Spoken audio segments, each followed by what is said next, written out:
Have you ever said anything or done anything that you feel guilty about?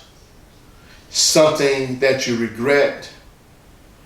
Maybe it was something that you said, or maybe it was something that you did not say, or maybe it was something that you've done, or maybe it was something that you should have done but you did not do. But either way, guilt is a heavy thing to carry. It can wreck your life for years. And if it's not addressed, it can change who you are. In our lesson today, we're going to find out of about 10 brothers who's carrying a significant amount of guilt with them. And we're going to find out how God uses grace and that guilt to set them free. Stay tuned for this week's lesson. Find out how we can have victorious love.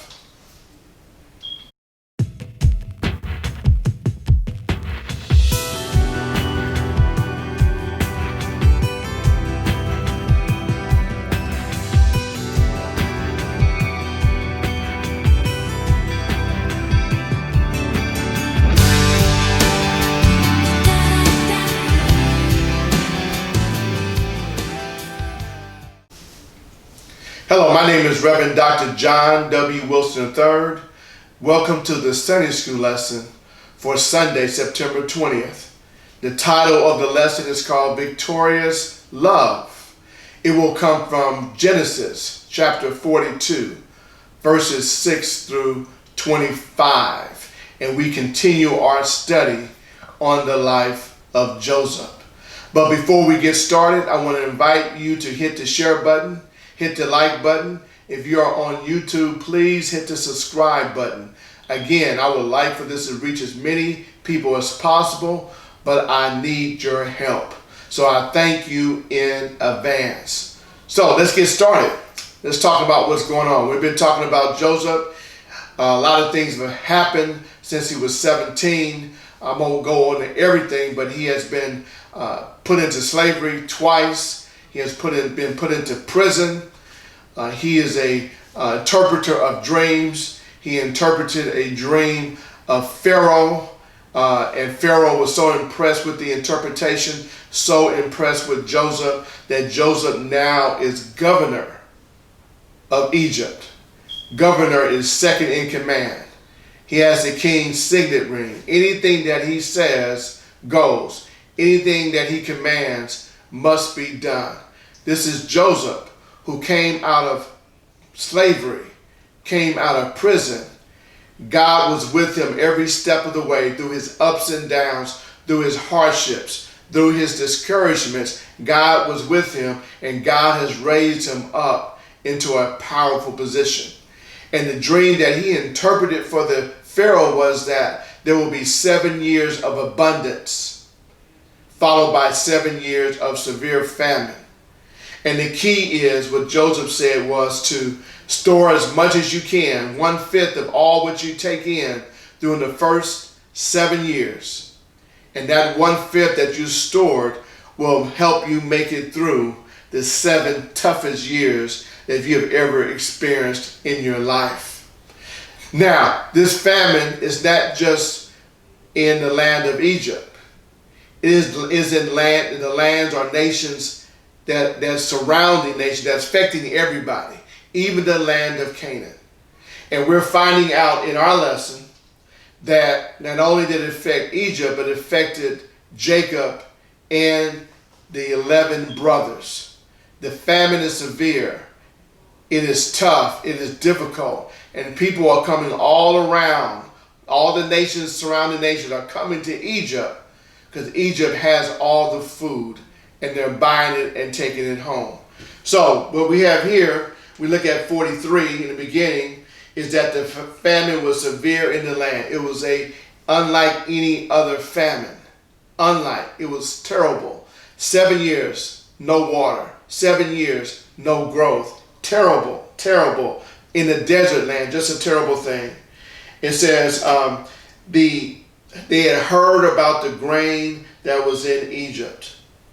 And the father said to them, "Why are you sitting here? We were starving to death.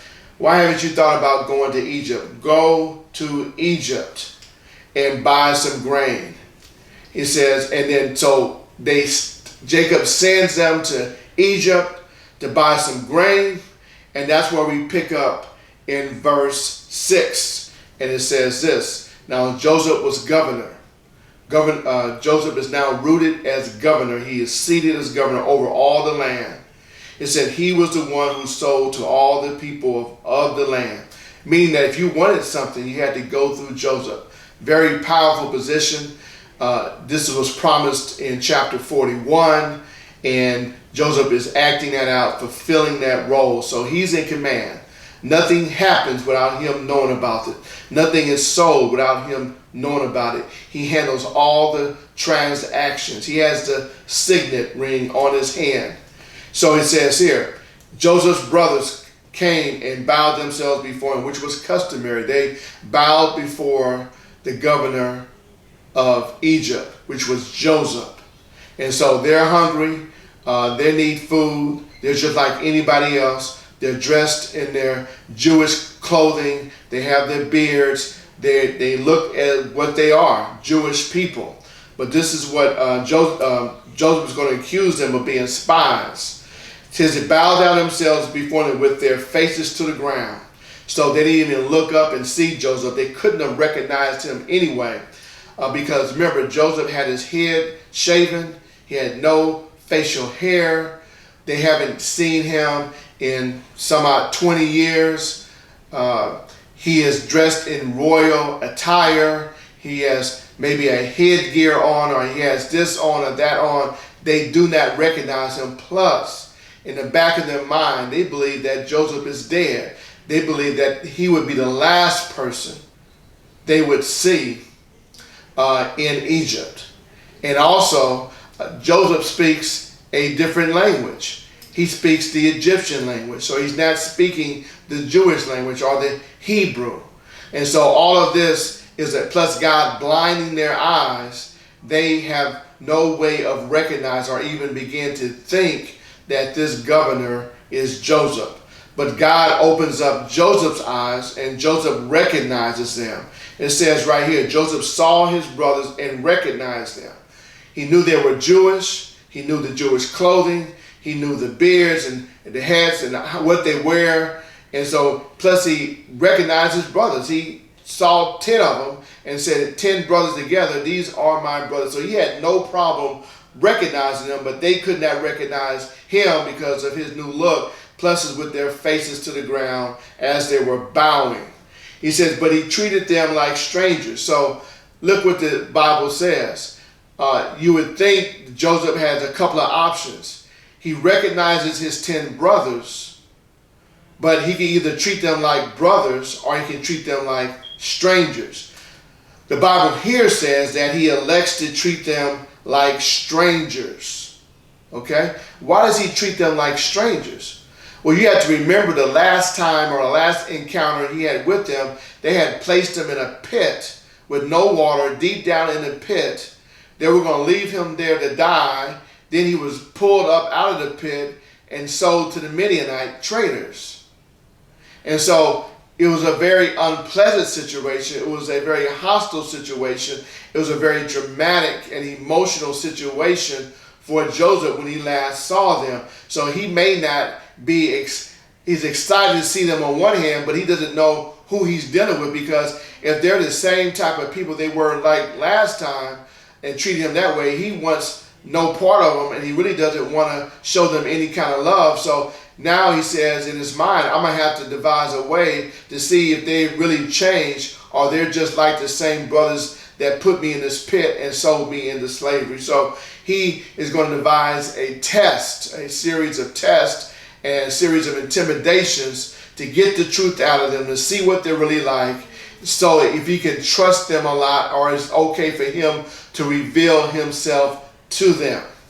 So it says right here, and Joseph saw his brothers, recognized them, and he treated them like strangers and spoke roughly to them. So he's going to speak very mean to them, which is no problem, and that's what they deserve. Is he's testing them. He's not trying to be vindictive. He's trying to see, who am I dealing with? these, have they changed? Are they honest people? Are they still murderers? Are they still evil men? Do they feel guilty about what they've done? Are they liars? Are they going to tell me the truth? He's trying to see where they are. So he's going to be mean to them. He's going to use his position as leverage to find out the truth and to find out who or what kind of men is he dealing with. Have they changed at all since the last encounter I had with them over 20 years ago? Okay, he says, where do you come from? Probably says in a very intimidating and stern voice. They said, from the land of Canaan to buy food. Telling the truth so far. They're doing what everybody else is doing. They need food. They're desperate. They're hungry. And Joseph recognized his brother and they emphasized that he is recognizing his brothers, but they did not recognize him. Once before, they were bowed and had their faces to the ground, so they did not get a good, clean look at him. Now they're speaking to him, either bowed or looking up, and they still do not recognize him because he's a changed man physically and spiritually on the inside. And Joseph remembered the dreams that he had dreamed of them. Now, this took them back with them bowing down toward him. It took them back to the dream that he told them that they will all be bound down to him. So he's remembering what God had spoken to him in that dream. Now he's remembering that now it has come to pass. It seems as though he had forgot about that dream, but when his 10 brothers come and they're bowed before him, then that comes to his mind. He said, yes, God has made this happen. And he said to them, he accused them of being spies. He said, you're not coming here to buy food. You're coming here to spy on the land. He says, you have come to see the nakedness of the land. In other words, you have come to see the vulnerability of Egypt so that you may attack Egypt and possibly take all the food that it has. Or you're coming here to scout out the land to see where you can attack Egypt and maybe rule over Egypt. So he's accusing them of being spies for whoever they are being spies for. And he knows they're not spies, but he's doing this as a ploy to test them, to find out the truth, to see what kind of people they are. He's intimidating them. He's going to put stress on them to see if they buckle under pressure or they're going to still tell the truth. He wants the truth. He wants to know, who am I dealing with? He is not yet ready to reveal to them who he is. If he reveals to them who he is too soon or too fast, he'll never really understand or know the true character of these 10 brothers. And he said to them, you are spies, you have come to see the nakedness of the land. They said to him, no, my Lord, your servants come to buy food. They said, no, we'll come to buy food. We're hungry. We're starving. There's a famine. We're coming to buy food. We are all sons of one man. We are an honest man. Your servants have never been spies. They're saying that, look at me. You can look at me. We're not spies. We're not hiding who we are. We are Jewish people. We are Hebrew people. We're not hiding anything. We're just coming to buy food. We are honest men. We are servants. We are not. So they deny it vehemently. Because they know if they're accused of being spies, if this governor, Joseph, believes that he's a spy, they could be killed, they could be in prison, they could never return home. Bad things will happen to them. So they're pleading and trying to convince Joseph, the governor, that they are not spies, even though he knows that they are not spies. Verse 12 tells us this. He said to them, no, it is the nakedness of the land that you have come to see. He re-emphasizes that they are spies, that I don't believe you. You'll come to exploit the land of Egypt. You'll come to see where it is vulnerable so that you can come back and attack. And they said, we are servants. We are 12 brothers. That they're telling the truth. It's slowly coming out. They're coming to buy food. It says that we're sons of one man. That is the truth. We're honest men. That is yet to be verified. And your servants have never been spies. They're telling the truth so far. And Joseph recognizes that. We are not, but they get more specific. We are 12 brothers, son of one man in the land of Canaan. And behold, the youngest is this day with our father. They're telling them that Benjamin is with Jacob. He did not make the trip. And one is no more. They're telling that one of the brothers is deceased, no longer with us, and that he's died. And so they have told the truth. They said there are 10 brothers. One is at home with the father. One is deceased. So they are telling the truth. But Joseph said to them, it is as I said, you are spies. He's intimidating. He's getting them nervous. He's trying to pull information out of them. One, he's trying to see if the father is good, Jacob is still alive, if he is healthy, if he's being treated right. And then they're trying to see if Benjamin, the youngest, his blood brother, his full brother, the second son of Rachel, how he's being treated. If they're treating him possibly the way they treated him, or they're mistreating him in some kind of fashion. He's trying to find out as much as he can about their family situation, about what's going on, without revealing who he is. And he's doing it through intimidation. He's doing it through stress. He's doing it through interrogation. And they are nervous, and they know that if they don't tell the truth, or if they mess up and say something that's not true or contradict what they have said, then the governor is going to pick up on it, and they're going to be in real trouble. So Joseph has the upper hand. He has them in a position where the 10 brothers must tell the truth, because if they slip up, they are in serious trouble. He says, I said to you, it is as I said to you, you are spies. By this you shall be tested. He said, I'm going to test you. I'm going to see if you're the real deal. I'm going to see if you're telling the truth. By the life of Pharaoh, you shall not go from this place unless your youngest brother comes here. So the test here is that your youngest brother is going to have to be brought here. And when I see your youngest brother here, I will know that you are telling the truth and that you are not a spy. He says, send one of you, this is the first thing, first test, and let him bring your brother. So in other words, one of you will go back to Canaan, get Benjamin, your youngest, and bring him here, and then I'll know that you're not spies. I'll know that you're telling the truth, and you're to pass the test. And while you remain confined, that your words may be tested. I will keep the other 9 here until the person comes back with Benjamin, and then I'll know the truth. Or else, by the life of Pharaoh, an oath, takes an oath, by the life of Pharaoh, surely you are spies. And if you're spies, guess what? You will be put to death. That's what it was. Put to death or put in prison for a very long time. Now, Joseph knows that they're telling the truth, but he wants to see Benjamin. He wants to see his family. Remember, he's been 20 years in a foreign land, in slavery, in prison, without his family. Never thought he would see them again. And now he wants to see for himself that Benjamin is fine. He wants to see all his brothers together and see them and make sure that all of them are fine. He wants to see how well they're taking care of Benjamin. He says, and he put them all together in custody for 3 days. So he puts them in prison for 3 days. Not a luxury prison, not a good prison, but in a prison, a dark prison, one pretty much like maybe he was in, or maybe it was just a separate cell or separate area that they were just together. And so he puts them in there so they can talk amongst each other, so they can wrestle with this stressful situation, so they can decide who's going to go back and pick up Benjamin, and then what 9 are going to stay.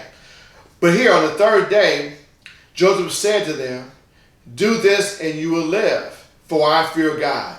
So on the 3rd day, Joseph has a change of mind, a change of heart. He says, do this and live, for I fear God. In other words, during these 3 days, he has heard from God himself.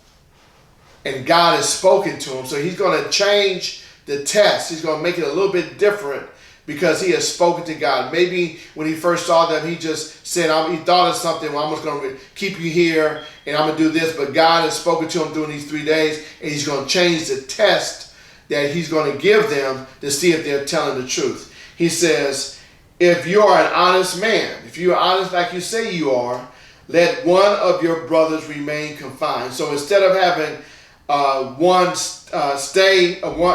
one go and get Benjamin and the other 9 stay, he says, let one of your brothers remain confined, meaning that one's going to stay here and then the other 9 are going to go get Benjamin, where you are in custody, and let the rest go and carry grain for the famine to your household. So this is what's happening. One's going to stay, other 9 going to go. They're going to have the grain that they purchased, and they're going to go get Benjamin, and they're going to bring him back. So he changed the testing situation. He says, and bring your youngest to me. So why does he do that? One, he figures that, hey, they're starving, their father's starving, Benjamin is starving. The amount of grain that I would like to give them, or they're requesting, one person cannot take. So if I send 9 and leave one person here, then 9 people can have their horses saddled up with grain, and they can bring it to them, and then they can administer it to Benjamin and Jacob. And the other thing is that if they're going to bring Benjamin back, if Benjamin comes back with 9 of his brothers, then he's in a safer position. If one brother would bring him back, it would just be 2. But if it's 9 bringing him back, he would be safe. And the other thing is that if 9 people tell the same story to Jacob, their father, Jacob will be more willing to allow Benjamin to come back with them to save the other brother that's being captive. So this plan here, the second plan, the second testing, much more feasible, much more practical, makes more sense, and it will accomplish all what Joseph would like to accomplish. And so he wants Benjamin back, he wants Benjamin safe, he wants Jacob well cared for, and that does it right there. And then it says here, so your words will be verified. If you do what I ask you to do, your words will be verified, and you shall not die. Okay? And they did so. Then they said to one another, and Joseph is right there listening. They're speaking in the Hebrew language. They believe that Joseph is an Egyptian, that he doesn't understand what he's saying, because all along, we'll find out here, is that Joseph is communicating to them through an interpreter. So he's speaking the Egyptian language, they're speaking the Hebrew language, there's an interpreter, and they believe that Joseph cannot understand what they are saying. And they said to one another, said, in truth, we are guilty concerning our brother. This is the theology of retribution. They have done something in the past that they're guilty for, they have that set free from, and they think it now that it's coming to harm them. It's coming back on them. In other words, they have carried guilt for 20 years, and they have been carrying this burden. And so now they believe that they're in this situation because of what they did to Joseph over 20 years ago. And now they believe that their lives are on the line simply because of what they did to Joseph. And what the reality is that what is done in the dark will come in the light. What has been done in the dark will come to the light. And God is using this situation in reality to set them free, to heal their family, to allow Joseph to be healed, to allow them to be healed, to allow Jacob to be set free, because Jacob has not been the same since Joseph has been supposedly killed over 20 years ago. He is not the same Joseph. He is not the same lively Jacob. He's not the same Jacob. And he's not the same lively Jacob since it's been 20 years since Joseph has been gone. And so this healing that's about to take place, this is not God trying to punish them. It's God trying to heal one family through grace and by using Joseph. It's just that this healing process is going to be stressful, and it's going to be hard at first before it gets better. So it says, in truth, we are guilty concerning our brother. Joseph likes to hear that. They are taking ownership of what they've done. They're acknowledging what they did to him is wrong. That's the first step in the healing process. That's the first step in the repentance, first step in the forgiving process. In that we saw the distress of his soul. So they saw how much stress they caused him by putting him in that pit taking the jacket, tearing it up, and selling him into slavery. They saw how much anguish that it caused Joseph. We're hearing details for the very first time. And when he begged us, we did not listen to him. He cried out for mercy. He cried out for help. He pleaded with them, and yet they turned a deaf ear and they put him in that pit, sold him into slavery anyway.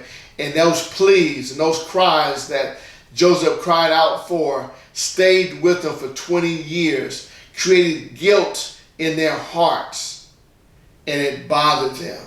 He says, that is why this distress has come upon us. They had a chance. They did something they shouldn't have done. They put him in that pit, sold him to slavery, and they did something that they could have rectified the situation, but they did not. They could have gone and bought him back out of slavery, but they chose not to do something.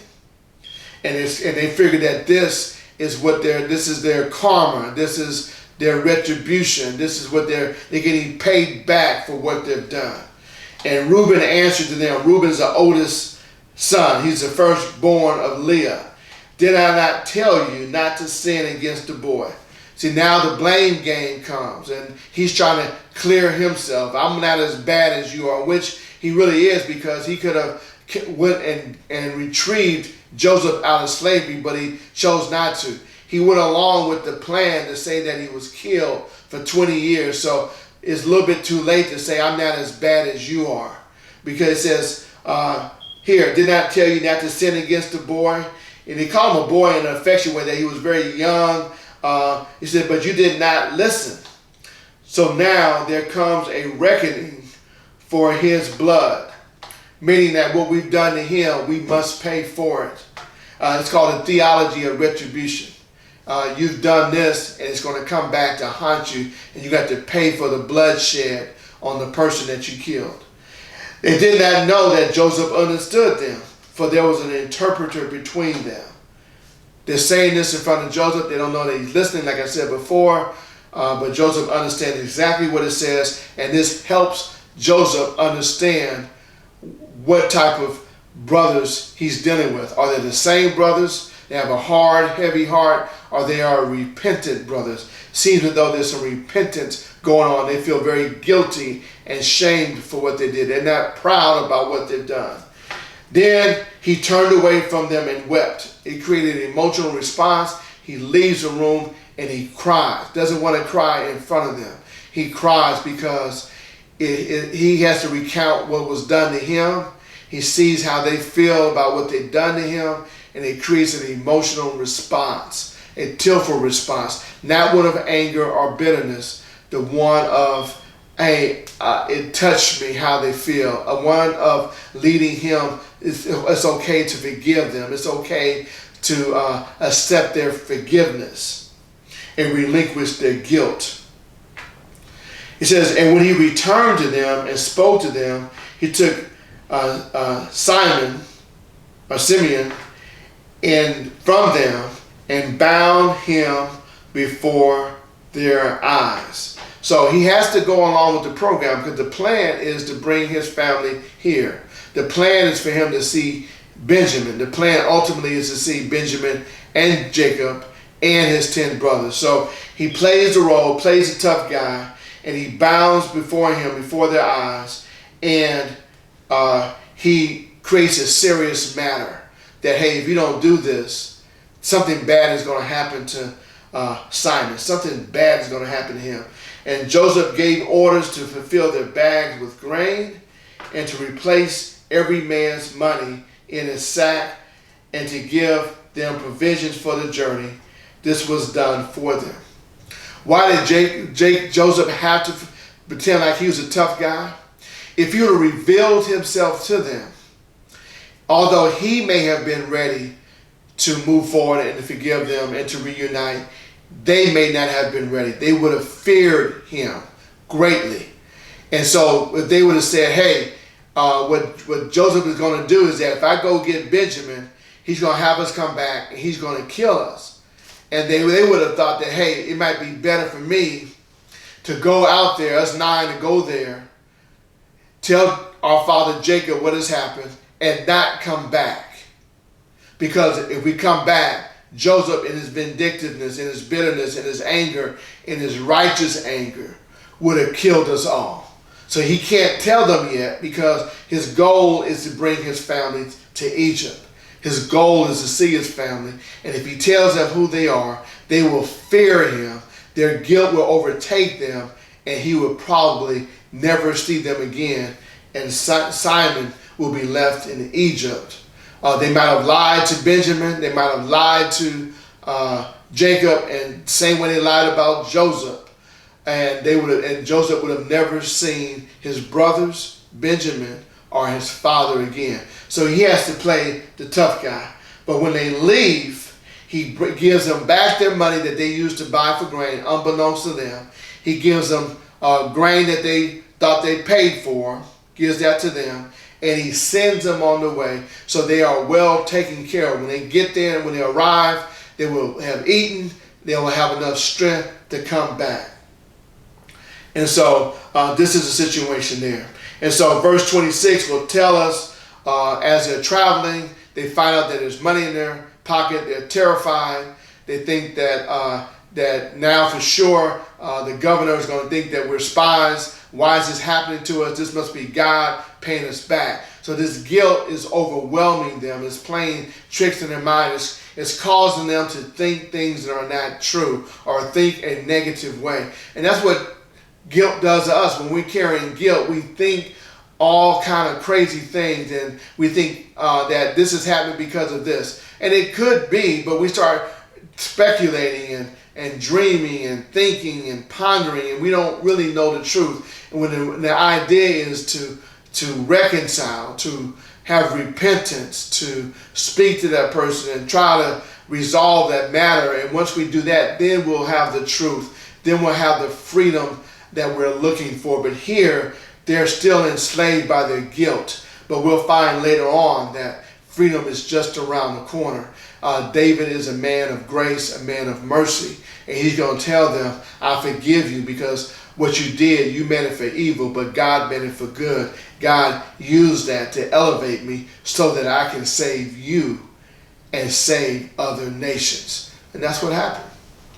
So here, what do we learn from this? Carrying that guilt. If you're carrying around guilt, if you've done something that you know that you need to apologize for, apologize. If that person is no longer there, write a letter. Confess your sins to God. Confess your sins to a friend. Tell God, ask God for forgiveness. If that friend is there, definitely go to that person in some kind of form or fashion and ask for forgiveness. They carried this for 20 years, and you can tell it's as if it happened yesterday. And it caused a change, and their family back home was never the same. And they had to keep a secret, a terrible secret, for 20 years. And I know it wreaked havoc on their lives and their families. But freedom is right around the corner. So I wanted to let you know, confession will set you free. Repentance will set you free. Give your cares, your guilt, your burdens, give it to God and see what he can do. God can work the miraculous. He can mend any relationship. You can't do it on your own, but if God is involved, he will heal that relationship. He will mend that relationship. Thank you for watching this lesson, listening. I hope that your Sunday will be great. I hope your Sunday school lesson will be fantastic. I hope that this lesson has helped you. I will see you next week. I love you. I love you very much. Have a wonderful day, and God bless you.